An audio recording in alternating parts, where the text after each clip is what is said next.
Türkmenistan'ın Daşary işleri ministrligi Amerika tarapyndan 20 ýylyň dowamında köp millionlyk ykdysady kömegiň bölünip berilendigi barada habarlary red edip birden-kä beýanat bilen çykyş etdi. Türkmen Daşary işleri ministrliginiň 7 aprelde ýaýradan beýanatynda bu habarlaryň näme dogrudygy aýdylýar.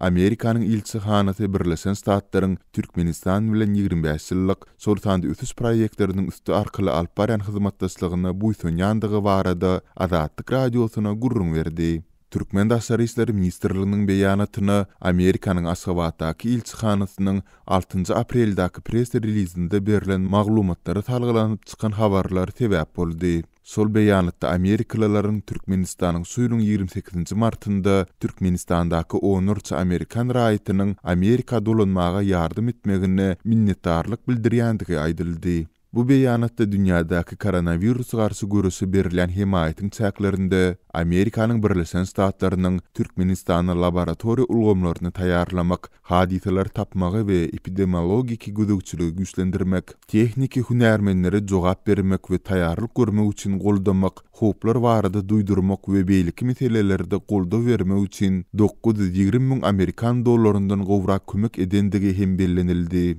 Selede ilçihana Birleşen Ştatlaryň soňky 20 ýylyň dowamında Türkmenistana ykdysady goldaw hökmünde 201 million dollardan gowrak, sol sanda saglygy saklaýyş pudogyny 21 million dollar möçberinde maýa goýandygyny aýdyp geçdi. İlçihananyň beýanatynda Türkmen tarapyny anyk nämäniň alada goýandygy belli däl. Ýöne munyň ertesi güni Daşary işleri ministrligi Amerika tarapyndan köp milyonlyk himayet berilendigi baradaky habarlary red edip köpçülikliň habar berişleri üçin maglumat ýaratdy. Türkmen tarapy bu maglumatlaryň näme dogrudygyny hem de Türkmenistanyň we Amerikanyň arasyndaky ykdysady hyzmatdaşlygyň özara bähwitlilik hem de deň hukukly hyzmatdaşlyk ýörüglerini esaslanýandygyny tasdikleýär diýip Türkmenistanyň Daşary işleri ministrliginiň beýanatynda aýdylýar. Ministrligiň maglumatyna görä, Türkmenistanyň döwlet edaralary we ykdysady birlikleri Amerikanyň kompaniýalary bilen bilelikde elektr energetika, raýat aviasiýasy, howa älim ulgamynda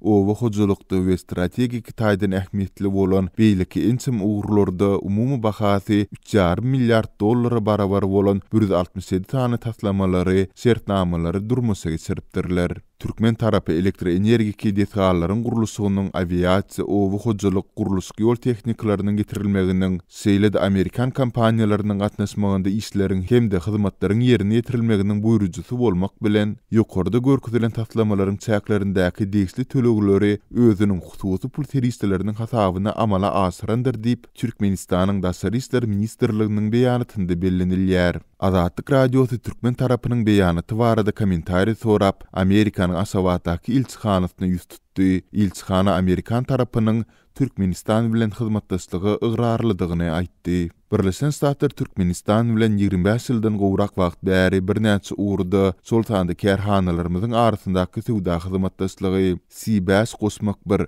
regional çarçuwasy, köp ugrly guramalar we dünýädäki öňde barjy halkary ötüş agentligi bolan Birleşen Ştatlaryň halkary ötüş guramasy arkaly hyzmatdaşlyk edýändigine buýsunýar diýip ilçihananyň beýanatynda aýdylýar.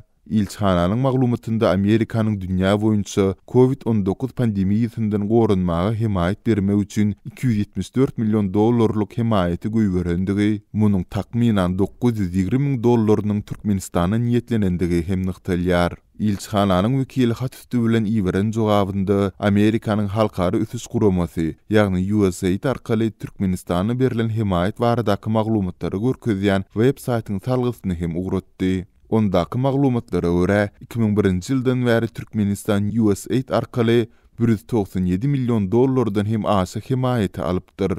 Bu soňky ýylyň dowamında Türkmen häkimetleriniň Amerika babatynda nägilelik bildirmegi bilen bagly ýüze çykan ilkinji ýagdaý däl. Şu ýylyň başynda häkimetler ýerasty altylyk çeper filminden soňra Türkmenistanyň durly regionlarynda Birleşen Ştatlara garşy wagt nesihat işlerini geçirdiler. Filmde wakalar Türkmenistany ýady salýan toslama bir ýurtda bolup geçýär. Mundan öň geçen ýylyň awgustynda hem köpçülikli ýygnaklarda anti-Amerikan propagandalary geçirildi. Muňa Amerikan satira gepleşiklerinde Prezident Gurbanuly Berdimuhammedowyň üstünden edilen degişmeler sebäp boldy.